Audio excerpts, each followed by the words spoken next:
Manila 6th District, Representative Bienvenido Benny M. Abante Jr. Allow me to greet him a happy birthday. Happy birthday, sir. Thank you. Sir, you may proceed with your opening remarks. Okay. Well, magandang umaga po sa inyo lahat. Today, I have come before you to raise the alarm on a growing epidemic that threatens the soul of our nation, no?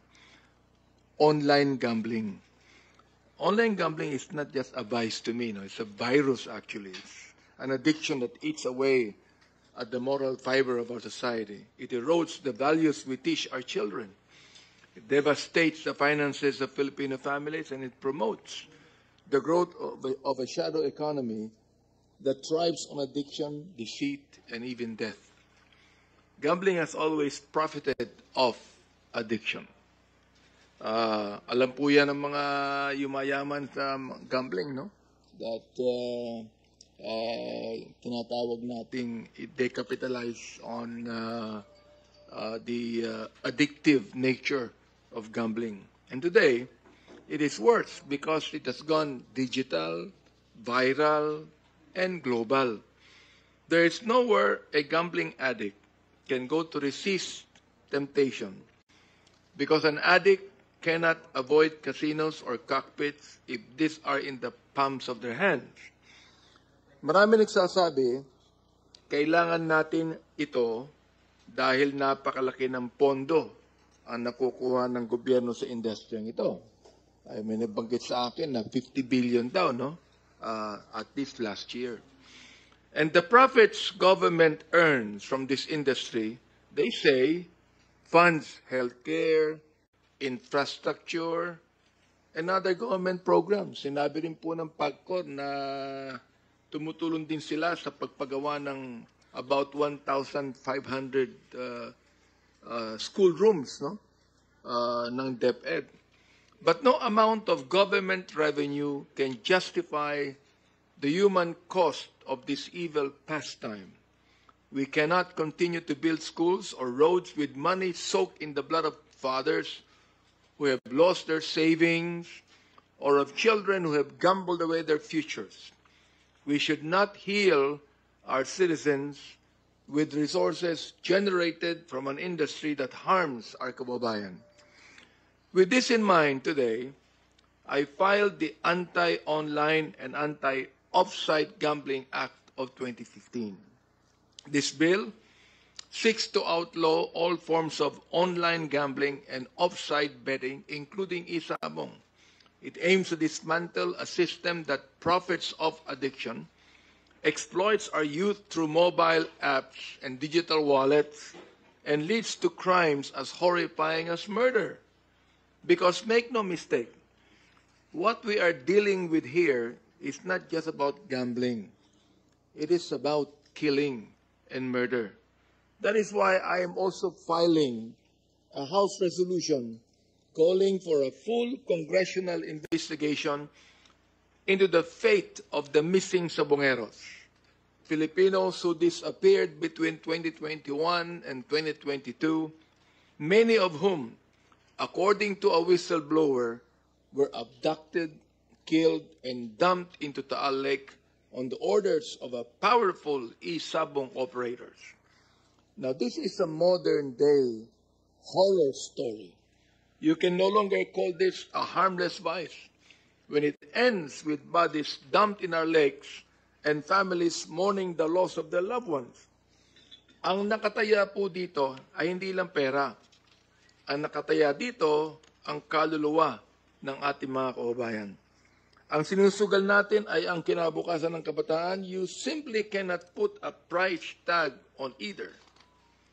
As it is written in the Holy Book, in 1 Timothy 6:10, for the love of money is the root of all evil, which while some coveted after, they have erred from the faith and pierced themselves through with many sorrows. Let us act before more lives are ruined, before more families are destroyed, and before we lose an entire generation to this digital plague. So before I wrap up my opening statement, I also would like to take this opportunity to address the recent resolution of the Supreme Court regarding the impeachment petitions filed against Vice President Sara Duterte. To me, we have full confidence that the impeachment process undertaken by the House was legal, fair, and fully consistent with the Constitution. This was not a baseless complaint. It was the result of extensive investigation and evidence that cannot simply be ignored. Nagsimula po ito sa Quadcom, pinagpatuloy po namin sa Committee on Good Government. The decision to file impeachment charges was not rushed. Hindi po minadali ito. So over 215 members of the House signed the articles of impeachment, a clear reflection of the majority's belief that any official, even a vice president, must be held accountable if they violate the public's trust. And this is not about politics. This is about accountability. When a public official spends 125 million pesos in just 11 days, and over 600 million in confidential funds remain unexplained, then someone must answer to the people. Iginagalang po natin ng Korte Suprema. We will comply with all requests for additional information because we respect them and because our people demand accountability. And we will do whatever is necessary and consistent with the Constitution to exact it for our kababayan. So maraming salamat po. Thank you, sir. The chairman of the House Committee on Human Rights in the recently concluded 19th Congress. We also acknowledge the presence of Attorney Princess Abante, the House of Representatives spokesperson. Good morning, ma'am. We take the first question from Melalis Moras of PTV4. Please proceed. Hi, good morning po, Kong Abante. Simulan ko lang, Kong, dun sa final nyo lang din na bill.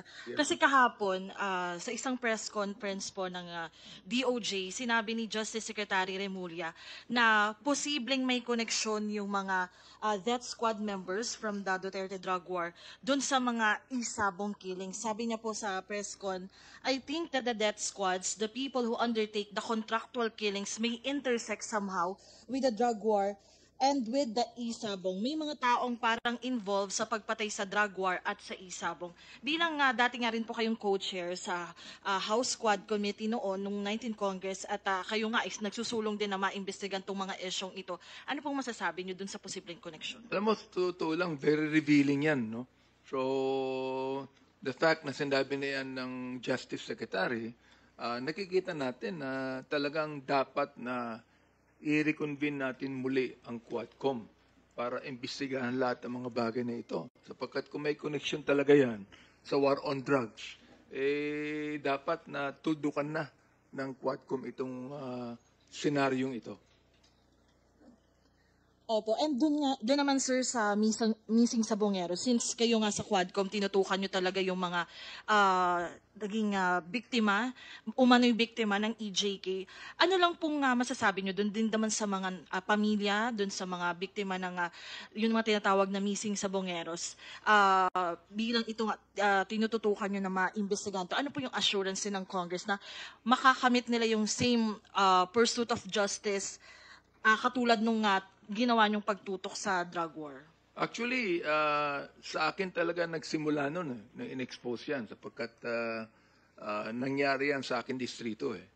Yung Manila Arena na pinagawa nung isang gambling operator na binigyan ng lisensya ng dating mayor at of course, ng dating vice mayor, kami ang nag-rally against that. Ayaw namin na magkaroon ng isang coliseum doon sa aming distrito. Santa Ana, for example, sapagkat unang-una, national heritage yan. At pangalawa, diyan nakalagay ang pinakamatagal ng Roman Catholic Church. Doon din nagsimula ang Iglesia ni Cristo. At doon din nakalagay yung aming church for 50 years. No? Maraming mga paaralan doon. Kaya kami ay nag-rally against that. Now, after awards, ano nangyari? Doon nagsimula yung patayan. 8 kagad ang missing. 8 kagad ang nawawala. At yung whistleblower na ngayon ay naging whistleblower, doon siya nagsimula Siya ang head ng security. doon sa Manila Arena. So, dapat lang talaga ituloy yan. Sapagkat ngayon, hindi lang 8, lumating ang panahon, naging 34 yan eh. Pagkatapos ngayon, more than 100 na. Wow, sabi ko, napakalaki na pala ng problemang ito. Dapat lamang natapusin na yan. Sir, panghuli na lamang, nabanggit nyo rin po kanina yung impeachment. Kahapon kasi sa press conference din natin dito sa House, sinabi ni Congressman Joel Chua, isa sa mga miyembro ng House Prosecution Team, at sinigondahan din ni Congressman Terry Redon, na hindi dapat madelay yung Senate trial dahil dun sa nilabas na resolution ng SC since wala namang TRO na in-issue. Kayo po ba, do you share the same sentiment? Yes, I do. In fact, sinabi ko na, no, na buong-buo ang kumpiyansa namin. Ako, for example, na legal, makatarungan at naaayon sa konstitusyon ang proseso ng impeachment. Hindi na po dapat i-delay ito. Hindi ito gawa-gawang reklamo. Naniniwala po ako, kahit hindi ako kasama sa prosecutor's team, naniniwala ako na ang prosecutor natin handang-handa na ilabas lahat ng mga dokumento laban sa ating Vice President. Sapagkat inimbestigahan po yan ng Quadcom, inimbestigahan ng Committee on Good Government, nakita po natin lahat yan. Public, na-release po yan. Kaya't ang pagsasampa na kasong impeachment laban sa Vice President ay hindi isang desisyon na minadali. Mahigit 215 miyembro ng Kamara ang lumagda sa Articles of Impeachment. Ibig sabihin, malinaw ang pananaw ng majority ng mga congressman. Kailangang managot ang sinumang lumabag sa tiwala ng bayan kahit siya po ang pangalawang pangulo pa ng Pilipinas. Opo, sir, sorry, pahabol na lang po. Nag-signify na po ba kayo ng interest para maging chairman ulit ng House Committee on Justice, para maging House Committee on Human Rights, para maging miyembro ulit kayo ng House Quad Committee kung sakali? Yes, in fact, pinag-uusapan na namin yan na talagang kung yan ang kinakailangan gawin para ma-reconvene natin muli ang Quadcom. Ako'y interesado. Okay, thank you po. Thank you, Mel. Earl Tobias from IBC 13 is recognized. Good morning, Congressman. Hi, sir. Kung ultimately, yung isa sa mga rason na kinababahala ng publiko sa online gambling ay yung pagkakabaon sa utang ng mga Pilipino at ang masakit na katotohanan, ordinaryong Pilipino yung nalulubog sa utang. Sir, I've talked to some industry experts, mostly professors. Isa sa kinakabahala naman nila dun sa pagkakautang na yon ay yung possible involvement ng illegal online lending dahil yun ang pinaghuhugutan ng pera na mabilis at hindi masyadong i-validate para may pangmasugal ulit. Although, sir, it is a hypothetical situation, pero I'm humbly asking is it worth the time of Congress to seek kung meron bang ganong klaseng link between online gambling and illegal online lending sites na nag-enable dun sa mga ordinaryong Pilipino to lose thousands of pesos in online gambling? Maganda yung nabanggit mo at palagay ko dapat nating isama yan. Kasi especially yung mga OFW natin, no? Kasi doon sa Middle East, pag nagkautang ka doon, hindi ka na makakalabas eh. They will confiscate your passport, makukulong ka pa. At nakita natin na may mga testimony tayo na nagbalik dito ng OFW, walang dalang pera. Bakit? Sapagkat siya ay nalulong sa online gambling. Kaya dapat nating talagang tapusin tong online gambling na ito. Sir, would you consider it also dehumanizing na ang market kasi ay yung mga kababayan natin na medyo nasa laylayan ng lipunan at possibly hindi nila naiintindihan yung mga pinipindot nila but then legal yung ganitong klaseng negosyo?